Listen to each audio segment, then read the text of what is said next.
Missouri's Natural Resources Department is now on a 10-year deadline to replace more than 160,000 service lines that contain lead. Well, that deadline was set by a new rule from the EPA handed down this week. Missouri Capitol Bureau Chief Joe McLean looks at the Show Me State's water systems and has this report from Jefferson City.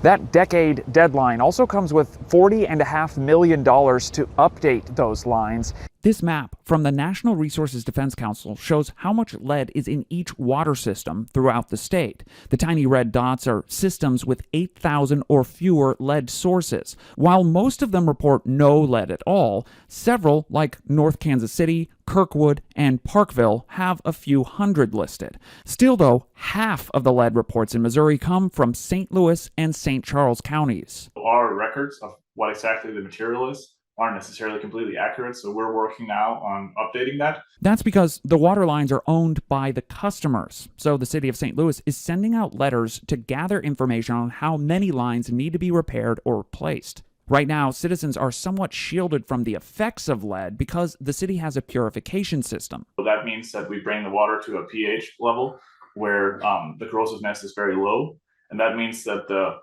part per billion of lead in water is well below the EPA's action level, even the new one. Those letters will also include some tips for lowering your risk of exposure. First, if your faucet has been off for several hours, let it run 15 to 30 seconds before collecting water from it.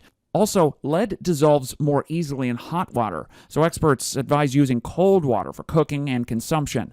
Lead poisoning can cause a host of health problems, particularly in children. Last year, state lawmakers passed a policy to let kids get tested for lead every year, with doctors at the time telling us the metal affects their brain development. Neurologic problems can occur with heavy metal poisoning. Lead is one of those most common heavy metals. In total, the EPA is investing $15 billion to replace lead water lines across the country. In Jefferson City, Joe McLean, WGEM News.